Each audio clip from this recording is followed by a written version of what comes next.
But I think maybe there's a bias in the system because the women that we hear about are prominent political commentators. Right. They're working women. Yes. The traditional mothers don't go on. This is a really good point in terms of the rise of feminism as a whole. Tim was about to say traditional mothers don't go on shows about politics, Rachel.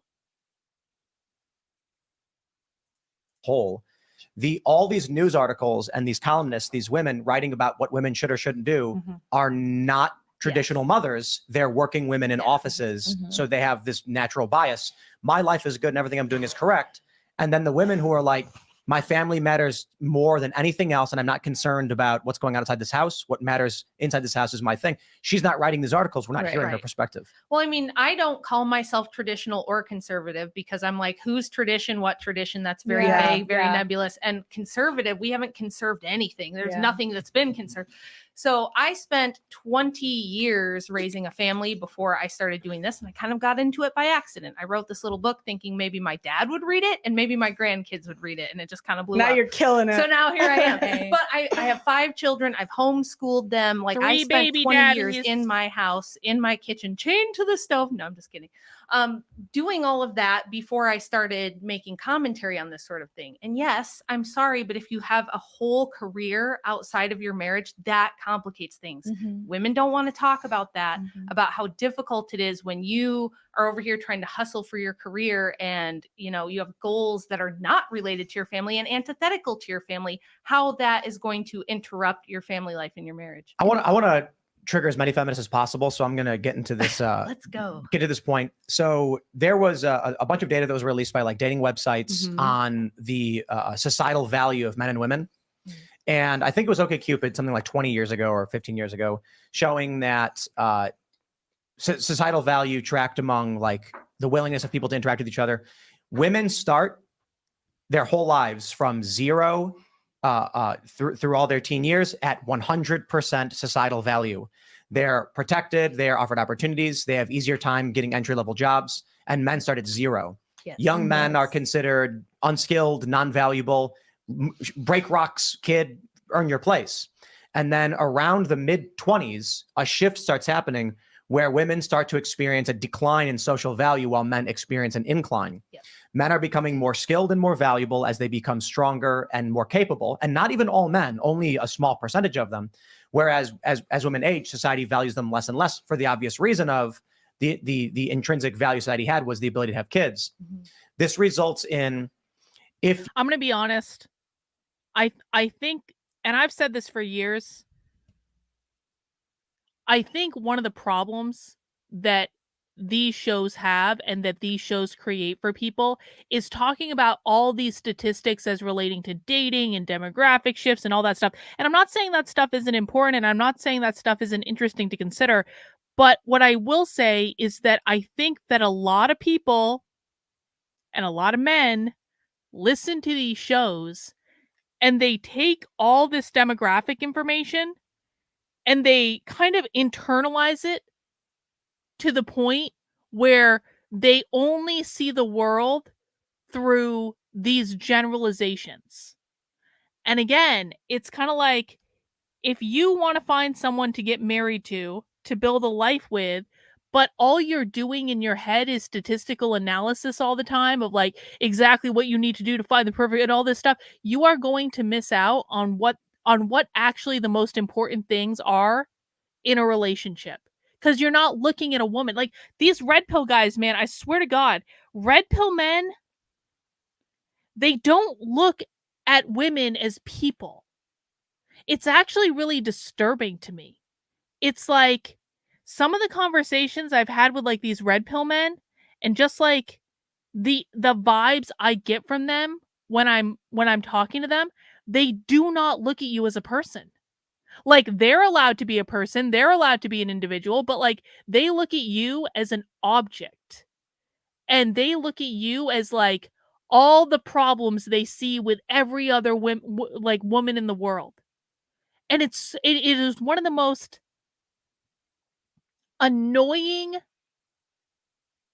It is one of the most annoying things I've ever experienced in my life, is to try to have any sort of like Like, forget, like, I'm not even talking about romantic relationship. Forget even trying to have a friendship. Forget even trying to have a cordial relationship where, like, you maybe, like, you're around each other and, like, you have each other's backs and you, like, support each other, like, whatever. Like, I'm like talking like a basic kind of like friendship here.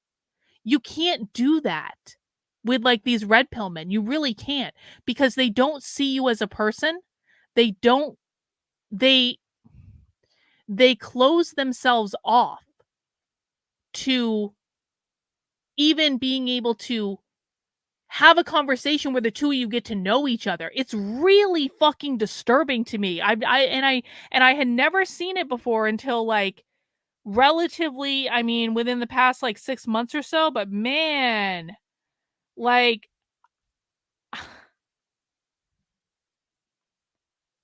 I mean, I'm obviously, like, not a trad con or anything. I would never do that. But I have, like, I was a tomboy growing up. I hung out with the boys all the time. Like, I've always gotten along better with men. And it's never been an issue. And like, it was never an issue. And, like, I grew up in the 90s. Like, I grew up in, like, I went, like, so we're not even talking about, like, the feminist men. It was like, I played baseball on the fucking boys team, like all this stuff. And so I know how to be around men, and I have, like, most of my friends are not women, they are men. And that's been true my entire life. And to have a conversation with a red pill guy, it's like they don't even see you. And that, to me, to kind of get back to this, is one of the most disturbing things about what I think the implications of shows like this are, because men go into this and they just start seeing women as statistics, and they start seeing relationships as statistics. And it's like, are there factors that you need to take into consideration? Yeah, you should make good choices about who you get into relationships with. You should make, and that's true, by the way, not just of marriage. That's also true of friendships. That's true of, alliances that you build with people. That's true of, like, this is why I don't associate with, like, basically any content creators on the internet, because most content creators are horrible, horrible people of low fucking character. So I think this is true of, like, any type of relationship. But the minute that you stop seeing people as human beings, the minute that you stop being able to, like, interact with people on a human level, because all you see is some statistic, because you've listened to way too much of this content and you're doing some mathematical equation in your head because you're afraid of getting hurt, I think it's going to end up impacting a lot of people in ways that people aren't talking about. I think if men are going to stop getting married, then part of the problem is it's not just women. It's not just women at all. And I'm not even saying that women aren't providing some of the problem. I'm not saying women are completely innocent, but part of the problem is shows like this, who are telling men there's no point in getting married. You have to look for exactly this type of woman. If you don't find this type of woman, then it's never going to work out, and she's going to stab you in the back, and she's going to betray you, and blah blah blah blah blah blah blah blah blah. Are there some women who are bitches? Yes. Are there a lot of women who are bitches? Yeah, probably true. Probably true. I wouldn't want to date today. No way. But if you want to find someone that you can build a life with, you can absolutely find that. And I feel like a lot of men are probably going to give up hope that that's even a possibility for them. And if you give up hope that that's a possibility for you, then you are not, like, if you have, like, the fucking perfect woman that's sitting right in front of you, that's trying to get to know you, that's like you might not even see her because you're so convinced that all the women are the same because you listen to this shit all the time. And it's just like, I don't know. I don't know if any of that makes any sense, but I guess what I want people to hear is that if you want someone to marry, you can find someone to marry, but you also have to be open to the fact that you're going to need to build a relationship with someone, and you're going to need to put yourself out there, and you're going to need to make yourself vulnerable. And if you're not willing to do that, then you can whine and complain about women all you want, but you're part of the problem, bro. Your whole life, everyone around you is saying you are the best.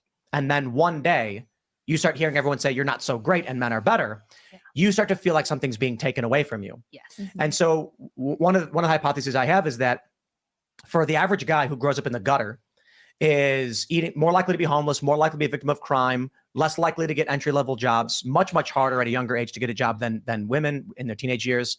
These guys are like, man, it's rough. Now they're 26 and they're like, life is finally getting good. They're tolerant of the crap. They're used to things being cruddy. And so now they're kind of comfortable. They start hearing women say, man, it's not fair. I'm having these things taken away from me. And the guy thinks, this is the least concerning thing I have ever had to deal with in my life. But that then confers to the men saying, sure, fine, whatever. I don't care. I don't care if you're going to do X, Y, or Z, or the law says this. I've literally eaten out of a dumpster before. This is not my problem.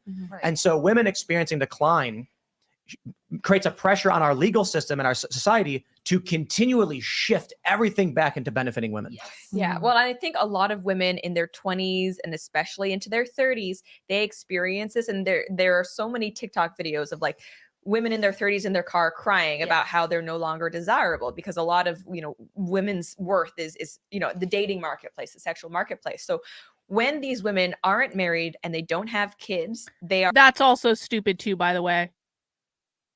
And listen, people can believe me or not, but I've never been like the hot girl in my life, and I've literally never had a problem finding a man if I wanted one. Literally never had a problem. And again, maybe it's just because like I've always hung out with men and I've always been friends with men, and so like I did have like, I had like access to men. Like it's not like, if you're hanging out with them, eventually you're probably going to fuck some of them. But like, I have literally never had a problem getting a man. I've never had a problem having sex if I wanted to have sex. It's never been an issue. And so I also think that argument on the part of like women is bullshit, because guess what? Part of what makes you attractive, at least to some men, the right men, you might not be like all men, but like part of what makes you attractive to like the right men that you're going to have a lot of fun with is that you have confidence and you treat someone like a human being and you don't fuck them over. Like, that's really all that's required in some cases, honestly. Rottweiler says, most red pill men are basic, boring, simple-minded, and have no personality outside their red pill bubble, and they complain that no women look at them. That's like exactly right. It's like,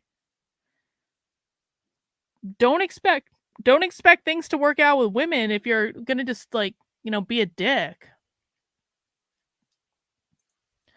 Do you think a lot of this is men and women being too shallow nowadays? I think some men are too shallow. I think some women are too shallow. Like the amount of like, listen, if you think that women are going to be young and hot their entire lives and you're expecting that women are never going to like gain weight or like, their looks aren't going to fade, I've got news for you. That's going to happen at some point. So like, if you're expecting, if you're saying that all you ever want is the young, hot wife, that's just not realistic. So I think that that's part of it. I also think a lot of women are too shallow. A lot of women have these stupid requirements. Like, I'm not going to date someone who's not a certain height. Like, I've dated really tall, like the tallest guy I ever dated was like 6'7". I've dated really tall men. I've also dated shorter men. And guess what? It honestly didn't make a difference. It really doesn't. And so I think that both of them, probably too shallow. Like, I don't know, like, when did people stop?